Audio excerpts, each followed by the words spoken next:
Good morning, everybody. Thanks very much for joining us this Sunday, and big thank you to Ghana, who is putting aside his Sunday afternoon to be with us today. I met Ghana 5 years ago when I did a mountain biking trip in Mongolia. Ghana at the time was one of the guides on the trip. And during the sort of 2 weeks that we were riding around parts of Mongolia, we had lots and lots of conversations. And one of those conversations was that Ghana said that he had this dream of running his own tour operating company. So I then asked him to say, well, where's a great place to go hiking? And so we had a bit of a conversation around that, and what Ghana sort of said, oh, well, go out to, the Altai Mountains in Western Mongolia. And I then sort of said to Ghana, I said, well, would you be interested in organising a trip for Love to Hike? To which he said, yes.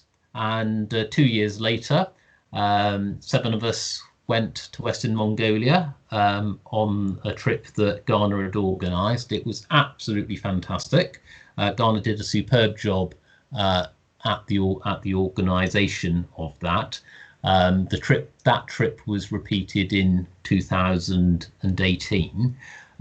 For this summer, due to start next Sunday, Ghana organised a 4-week mountain biking trip for my Love to Bike group, and we have had and still have 25 people from all over the world, all countries. I think we've got people from 10 different countries. We're going to come on this particular tour, but sadly, due to the pandemic, we've had to reschedule it to 2021. A week after the mountain biking trip finishes, we have also organised the Highlights of Mongolia hiking, sightseeing and cultural adventure. So this is a new trip. It's different to the one that Ghana previously organised to Western Mongolia. It's 2 weeks. It is absolutely superb. I'm really excited about it because there's some bits of Mongolia that I've not been to that I really want to go to.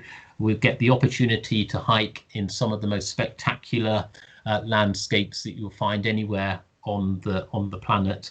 And I know from past experience that anything Ghana organises, it will be extremely well organised. So I'm now going to hand over to Ghana. Can I just ask you one favour? Is that if you can unmute your microphone whilst Ghana's doing his presentation. Now, if you have a look at your screen, you'll see sort of 3 buttons in the middle. And of those 3 buttons in the middle, you can see the microphone button on the left. So if you can just unmute that, and then we'll get going. So over to you, Ghana. Okay, thank you very much, Paul, for introducing myself and about us.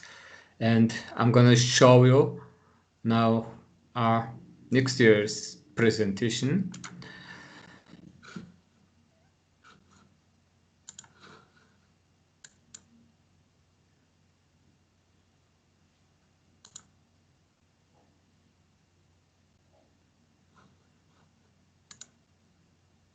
Okay, it's coming. Okay, I'm really happy to introduce my family to you. I have 4 children, and oldest daughter named Namona. She's now over 20 years old, and I have twin daughters, Anojin and Emojin. My youngest son is Tino. He's very mischievous, and my wife's name, Nara. And I have been working for the mining company named Major Drilling since 2010 as storeman. And my part-time work is at the gym as an instructor. I teach yoga and body combat and spinning class. Also in the summertime, I have been working for the international tourists. This is my canoeing guiding Pota in the northern Mongolia.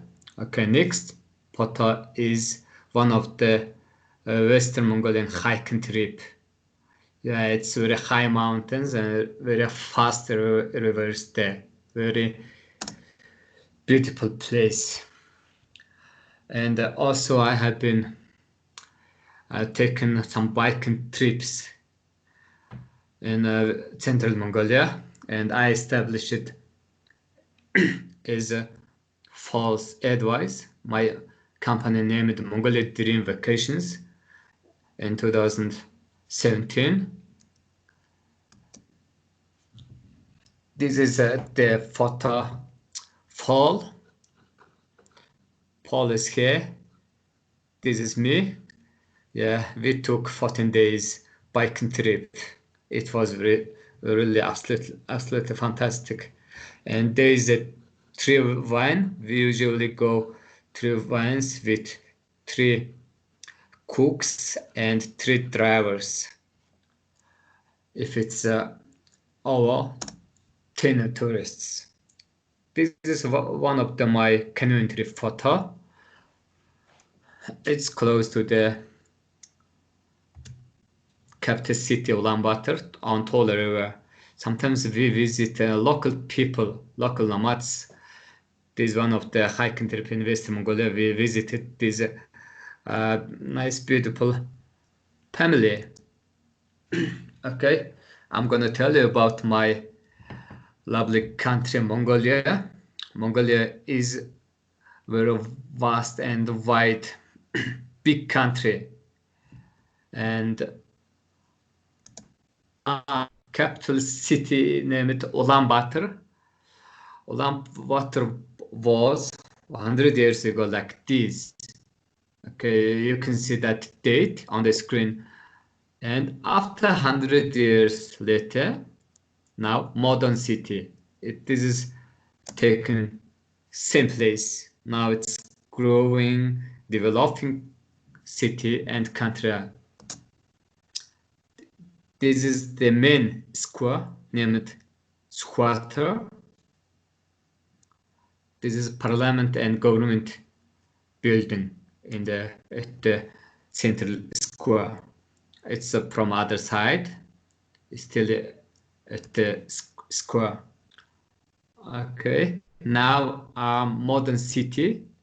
It's a new photo, just 2 years ago, and here in Gir district, from centuries coming, we live like this in the Gir yurt, Mongolian tent, and this is central of Ulaanbaatar, capital city. Now modern city looks like this. Okay, this photo shows you itinerary on the map. We start from Ulaanbaatar, and for 2 days we're gonna visit Trilj National Park and place named Tanjung Baltic. We will see the big Chinggis Khan statue there and visit some places around Ulaanbaatar for 2 days. Then we will start third day, go driving and hiking to the west, central Mongolia, and then we will come to the White Lake. Then we will visit to our ancient capital city, Kharkhoring.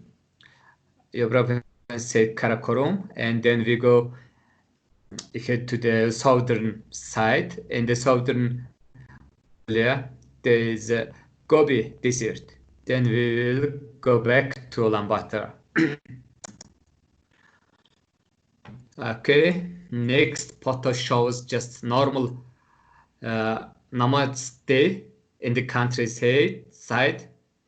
People live like this way. lap of the style is nomadic. We just move around in 4 seasons. This is one of the national park named Tyrrell. We will visit here. This is also just a normal Mongolian family in the countryside. The horses are very handy. Everyone likes riding horses. Kids start riding horses since from they're 4 years old. On the gear, there is a dried curds from cow milk. Okay, Western Mongolia is like these very high mountains and snow-capped, and the people use for transportation horses and camels. This is for one of our hiking trip in the Western Mongolia with Paul. We have over 20 different native groups, ethnic groups in Western Mongolia. One of them is Kazakh people. They hunt with eagles like these. In the Western Mongolia, we have lots of sand dunes and flat places, and also mountains. There are many snow leopards and wild animals. Sand dunes like this, we will visit there. This one is northern Mongolia. In the northern Mongolia, also some ethnic group people live there. One of them is very unique. They herd some reindeers, and only 47 families live there. Almost 200 years ago, they moved in the northern Mongolia, and since then they live there. Very interesting place as well. And first, we will visit the Tumungik ensemble. They perform some Mongolian throat singing and national dancing, also contortion, and long song, which is a very traditional Mongolian style of. This is also second day we will visit the big infamous king of a nation, Chinggis Khan, great Genghis. And also we will visit 13th century park. There is some shamans tribe gears, yurts, and we will visit there. It will be a very interesting place. In the national park, we will visit this Turtle Rock. It's second day. Also a meditation temple in the park, Tyrrell. Okay. The order of the day is like this. Every day we wake up at 7 o'clock, then get ready and pack up the tents. At 8 o'clock, breakfast, and 8:50, I'm gonna take some stretching exercises and yoga, sun salutation, or just any warming up exercise for you. And around 9 o'clock we will drive to next attraction, and in every 100 kilometers we stop and having some snack and just resting.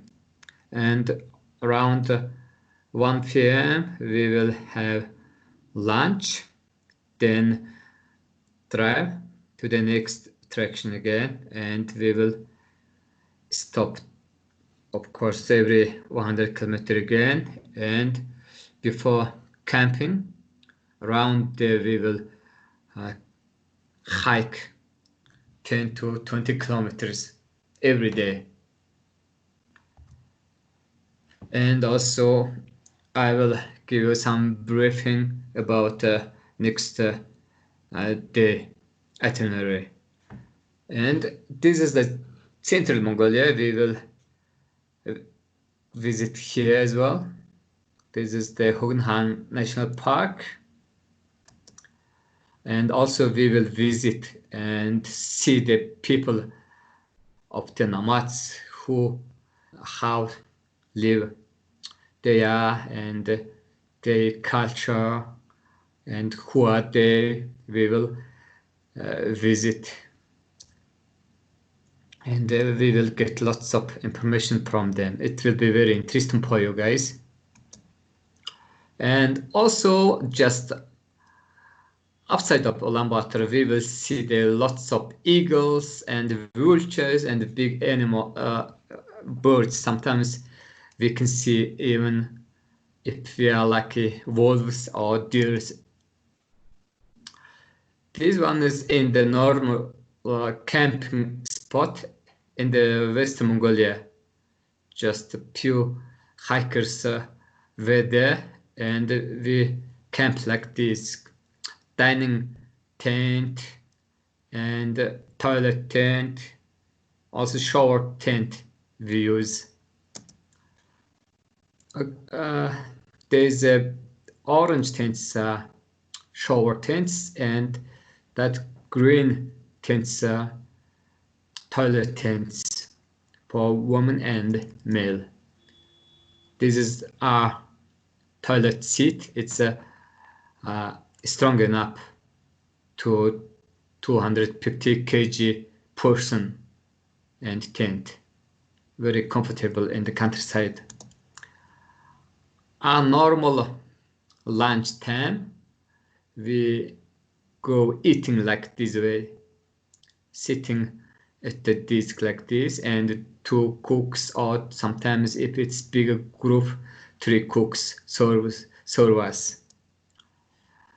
This one is one of the normal modern gear camp. We will sleep in this gear, and that's a dining house. Usually dining houses in the gear camps like this. And also this photo shows you a toilet and shower in the gear camp. We will sleep 4 times during the trip in the gear camp like this. In the gear, 4 sleeping beds like this, and in the middle of the fireplace stove, and gear camp serves us like if it's raining, by making fire. The wine for transportation is usually 4-wheel drive Russian wines like this. It's very strong and comfortable. 5 to 8 people can sit in this van. Okay, this map shows us medical services and medical centers. There are red crosses showed us hospitals, big medical centers on the road, as a road, and blue ones, blue crosses, just small medical services.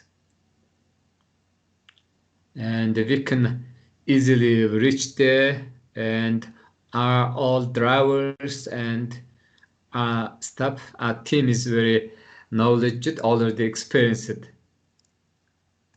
people. This is the 3rd day. We go to ancient city Harhorum, và sand dunes ilsen tsra. We're gonna ride some two-humped Bactrian camels. Everyone can ride this one, and then we will visit to the big Hunhan mountain background. That one we will visit there and hiking 10 kilometers, and then we will visit in the evening Krakatorum, ancient city. This is still survived since 13th century. Then we go to the northwest side to White Lake, Tirkin Цагаан Нуур, we say. This one is on the way. Чулуут хавцал canyon, big river canyon, Чулуут.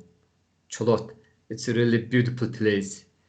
We will stop there, rest there few minutes, and next spot shows a White Lake, and we will stay there one night, and following there we will hike around. There is a volcano as well, named Khorg. It's a really beautiful place for hiking and trekking and horse riding, biking. Perfect place. And then we go back to the Har Harum. Then we go to Tsinkir Hot Spring. Tsinkir Hot Spring is a very beautiful place. We will have the hot shower, and we will just spend one night. Then we go to the Улаан Цутгалан. We say this is a waterfall, Orhan waterfall. It's a really spectacular place. You can see and feel the really different. Then we go here to the southern Mongolia, Gobi Desert. On the way, this is the place named Angruve, and there is the Angruve temple as well. We will visit there. After that, we will come to the Flaming Cliffs, Bainzak, we say. This is a really nice place. You can feel like different planet. When the sunset, it looks like this flaming. Then we go to southern side, Говгурбан сайхан mountain, and sand dunes named Хонгор sand dunes. It's really big sand dunes you can see, and if you want take a camel again, that's acceptable, that's possible, and you can just enjoy like this person I took one time there. He was from Holland, Netherlands. And then we go to the Yolding really strange place. We can see there some glacier and ice and big birds and cave as well. And then we go back to Ulaanbaatar. On the way, we will see Цагаан Сураг.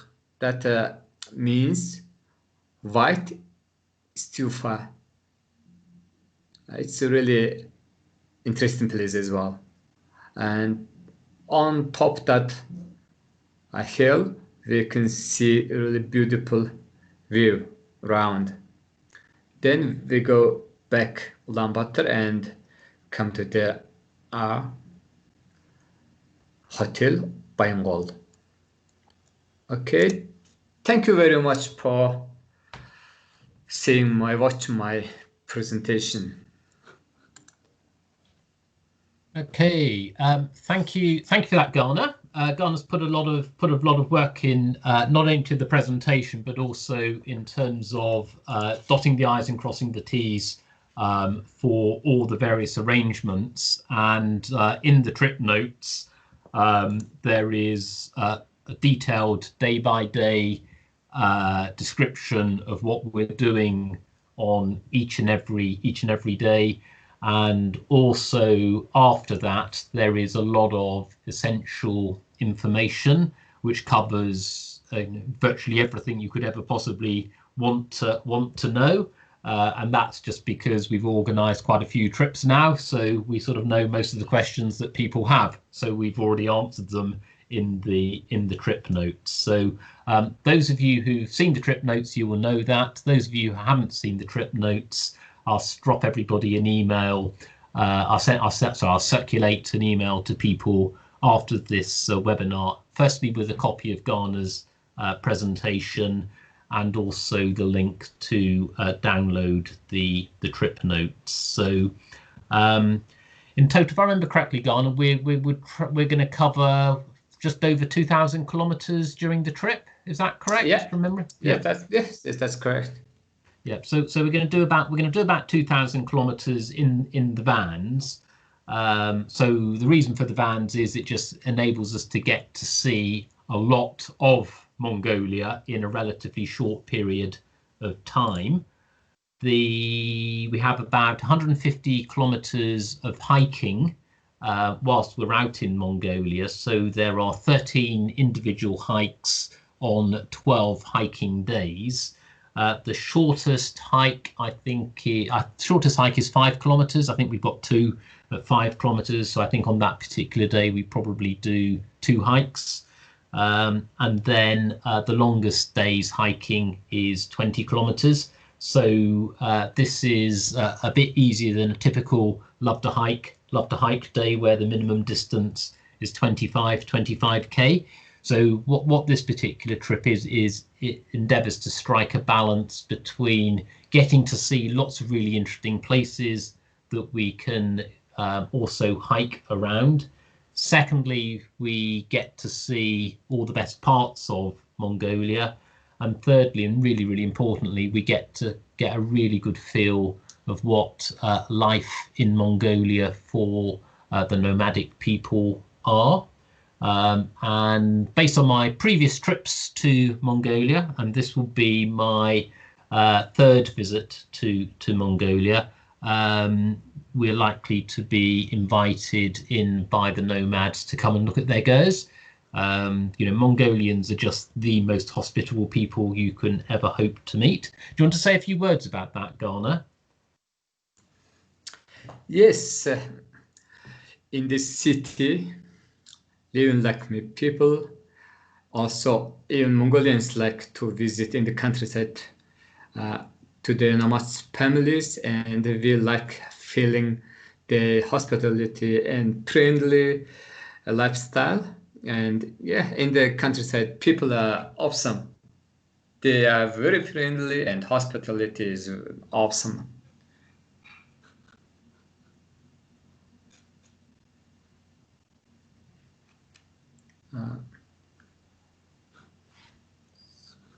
Paul, please unmute. Yeah, sorry, Garner. So when we get invited into to go and visit somebody's ger, what are the sorts of things that they're likely to offer us in terms of their hospitality? Okay, first of all, we don't need the invitation for any girls. We can just come to the girls, and it's a tradition. Just anybody can come enter the girl and just say hello, and they just oppositely to everyone cup of tea, and we have the praise. Yogar payin tugere del. That means if you have anything, you have give all of them visitors. For example, cup of tea or all of what you have, you can just offer them. Curds, dried curds, and arg, kumis, that's horse milk, and some alcohol and alcoholic. In everywhere you can drink that one. People give you that. That's very Mongolian drink,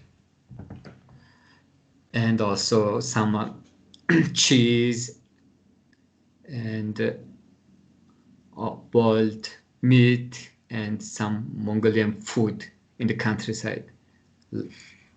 You can eat as say Mongolians. Okay, so what is always a good idea is to bring some sweets, some sweets for the children, so we can sort of return the sort of hospitality, and the kids are just really well. Kids the world over are always amazing, so that's always exciting. So in terms of the accommodation, so the first night that we arrive in Mongolia, we stay in the Bengal Hotel, which is very close to the big central square that Ghana showed in the presentation. Bengal, I've stayed there twice now, and it is really nice. I don't think anybody would have any concerns or complaints about staying at the Bengal. It's really nice, sort of Western standard hotel, and it's very well located. When we leave Ulaanbaatar, we will have, as Ghana said, we'd have 4 nights in Western style ger camps. Which again are to a high standard, where you've got showers and toilets and the like of that. And then we'll also have 7 nights wild camping, when we are literally in the middle of nowhere, albeit we will be close to water, to a water supply. So we'll have 7 nights wild camping, and as Ghana showed you in his presentation, the toilet, we will have sit-on toilets, and we will have showers, shower tents as well as ladies and gents toilet tents as well. So Ghana really does sort of go to extraordinary lengths to look after us whilst we're in his beautiful country. So, Ghana, do you want to say something about the hospitals and medical facilities in Mongolia? Yeah, in the countryside and hospitals, the standard equipment and the standard beds are pretty good, I think. And yeah, if something happens, they 7 for 10, they always serve us really good, and especially for the tourists and for the foreigners, they do their best. And yeah, don't worry about that, and they can help us by the vehicle and also the equipments and doctors. In the countryside, the doctors are also very good. Yeah, it's unmute, Paul. Yeah. Yes. Right. Sorry, Ghana. Yes, as I say, do you want to say a few words about the water supply as well? Yes, and we will take water in the tanks in the vine as well, and on the way everywhere we can supply by new water, and every center of little towns from the underground we can take some of water. There is a water station in the every small towns, and also if it's needed we can get and fill the water from the river even. And how safe is the water from the rivers, Ghana? Yeah, it's in central Mongolia and also in southern Mongolia, people directly have water from the river and directly drink, and also some small spring water we can get. And yeah, anyway, we have to use some fields for water for the bacteria, but we will provide you and pure and cleanest water anyway. I don't want to make people sick from the water. Okay, But so yeah, I was sorry. going to say, Oh, so in terms of all the various trips that you've organised over the last 5 years, have you had any tourists who have become unwell? no, no, Zero. zero, yes. So in And all the trips you've organised so far, you've had zero incidents of anybody being unwell. yeah, Okay. Do you want to talk about your first aid qualifications, Ghana?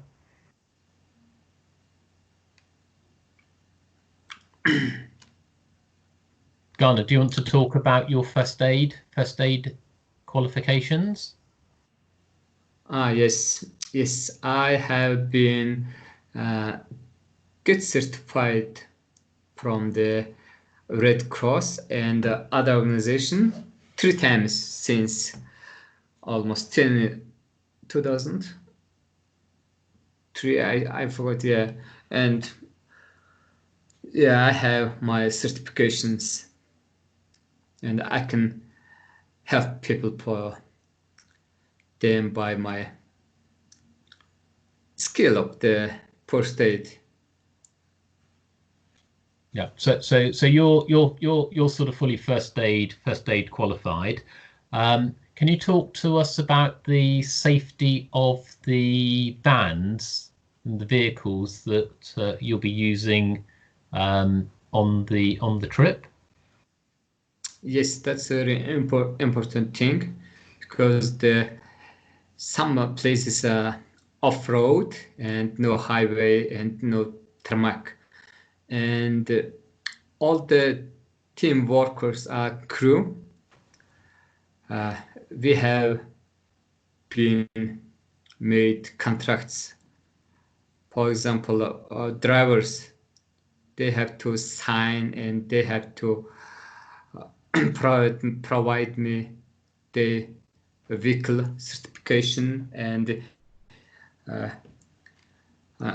on the agreement everything is issued because the for example they have to uh, take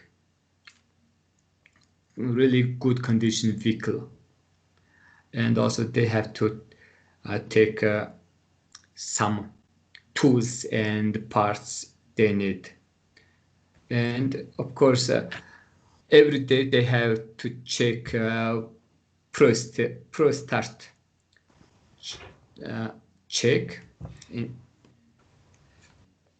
they have to inspect the car every day, every morning. And yeah, I believe them. They are really experienced. They're really good people. They live around Ulaanbaatar. Okay, so if I understand correctly, Ghana, then every year there is their vehicle has to be certified as being in good condition. Yes, yes. Every year, Yeah. yeah, drivers have to take the vehicle to the place which is a government uh, inspection place, and if the car is not good enough, and the government just not accept to drive that car anymore. Okay, so that is exactly the same as in the UK. Okay, okay, so it's coming up to about well, it's just gone 11 o'clock, so I guess we probably need to bring this to a wrap. So what I'd like to do is just give you the dates for the trip. So we arrive in Ulaanbaatar first thing in the morning on Sunday, August the 8th, which means flying from London on the Saturday, August the 7th. When we get to Ulaanbaatar, which next year will have the sort of brand new international airport will be opened. Ghana will be there to greet us. We'll then go into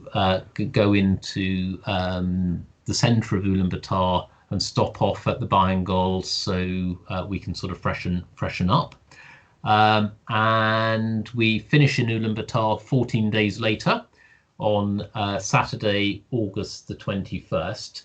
So we also fly back to London the same day.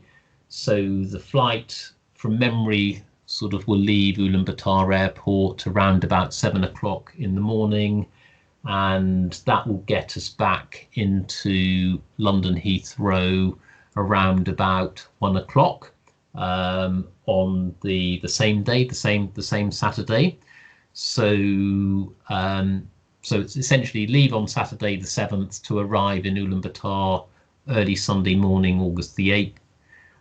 We finish the trip in Ulaanbaatar on the Friday afternoon, and then early Saturday morning we fly back from Ulaanbaatar to London, and we'll arrive around about sort of 1 o'clock at London Heathrow. So that gives everybody the rest of the Saturday and the whole of the Sunday to get ready for the rest of the the return to work. In terms of the price of the trip, by basically eliminating the Western tour operator, the trip is at least $1,000 cheaper than what a Western tour operator would charge.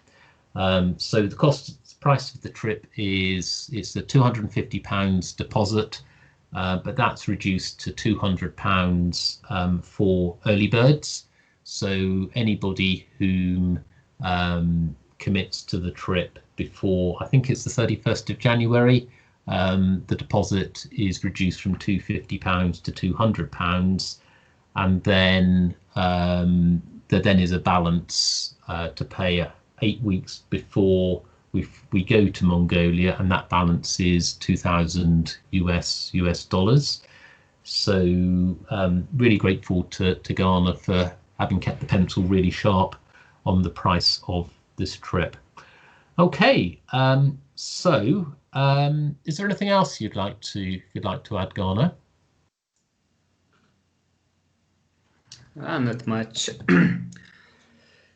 Yeah, the time of the trip is really good time, because the tourist season is June, July, August, and August is very nice month to visit Mongolia, especially for hiking with wine. They have big advantage, and just come and feel Mongolia. Yeah, that's all.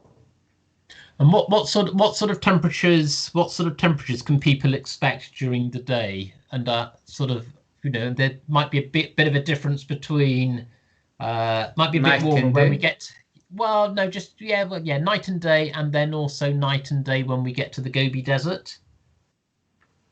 Yeah, Gobi Desert is usually hotter than central and west northern Mongolia, and but still not too hot. Sometimes it's around 29, 28, or if it's hotter, 30, 32 or 35, but usually around 20, 25. And in central Mongolia and other part of Mongolia, we go visit is around 22, 25 in August. That's good, yeah. Okay, so hopefully nice weather and lots of blue sky. Yes, because 275 days average yearly, it's just sunshine, blue sky. So 275 out of 365 days, it's blue sky in Mongolia. Yes, it's very dry place. In the winter time, it's frozen everywhere, all the rivers, but it's still blue sky and snow with everything's white. My favorite season is winter time. Winter, yeah. Iceman. Do you want to say something about the COVID-19 situation in Mongolia, Ghana? Okay, today, every day, 11 o'clock, national TV and radio, they uh, notified about the condition. And today, currently, confirmed cases of COVID-19, 220, and fully recovered people from COVID-19. Uh, today is today is it's oh Figures yeah, are 185, yeah, 185 fully recovered, and now in the hospital currently only 35 people sick by COVID-19. Yeah. so 0 deaths. Yeah, zero deaths. All the cases imported from other countries because our government have been uh, taking returning them from other countries since January, and all the cases from other countries. Okay, so all 220 incidences of COVID-19 in Mongolia have been imported by Yes. people coming back into Mongolia. Yep. And when they've arrived in Ulaanbaatar, they have been tested, and those who are found to have symptoms have been isolated. Yes. Firstly, they 21 day in, isolated in the some hospitals and some hotels, and after that they have to isolated 14 days, 2 weeks in at the home. Okay, so of those 220 cases, 185 people have fully recovered. There's 35 ongoing cases, um, Yes. 0 deaths, and Yep. 0 instances of anybody being infected within Mongolia's own borders. Yes.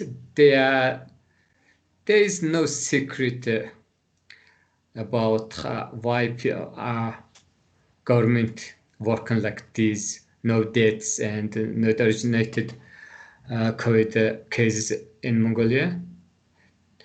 The only thing is that they took action very early in January. That's the if we say secret, that's the secret. Yeah. So in the British media, the star, if you believe the British media, would say that the country that's done best is New Zealand on COVID-19, and indeed New Zealand has got an exceptionally good record. However, it's not anything like as good as Mongolia's record. Mongolia has got the best record on COVID-19 of any country in the world, and because it's a small country and was never part of the British Empire, it received no publicity in the UK. So just to put it into context, the UK has the second highest death rate from COVID-19 of any country in the world when you adjust for the size of the population. So the UK, the only country that has more deaths per million of population than the UK is Belgium, although it does seem that Brazil want to take the silver medal from the UK. But Mongolia is absolutely the top of the pile in terms of the speed of its response to the outbreak of COVID-19 and also its ability to protect its citizens. So we have got much more chance of catching COVID-19 from each other than we do from catching it from anybody in Mongolia. Okay, so Gunnar, is there anything else you'd like to add before I think we call it a wrap for today? No, I have nothing now. Okay. To say, yeah. Thank you. Other than to encourage people to come and see your wonderful country. Yeah, and yes, if they come here, absolutely, it's a very different and unique country. You can just feel everything by yourself, and yeah, just live few days as Mongolians live. With no Wi-Fi? Yeah, yes, if you want to do that way, that's good. So we get the chance to have a bit of a digital detox, as well as experience hopefully lots of days with beautiful weather, beautiful blue sky, and Mongolian hospitality in a country that will look and feel very different to most other countries anywhere in the world. The only other country the two other countries I've been to, which I would put in the same league as Mongolia in terms of my top three countries. My top three are Peru, Namibia, and at the top of the list is Mongolia. So I'm really excited about being back in Mongolia next year, and I hope you decide to join us on this amazing trip that Ghana has organised for Love to Hike. So thank you very much for joining the webinar today. If you've got any questions, by all means, just feel free to drop me an email, and any question I can't answer, I will get you an answer via Ghana. So thank you very much, Ghana. Thank you for everything you've done in terms of putting together today's presentation, and also for all the tremendous organisational work you've done putting together what is a really fantastic trip for next summer. So thank you very much, everybody. Thank you. Thank you, everybody. Have a wonderful day, everybody. Okay, take care now. Bye-bye. Goodbye.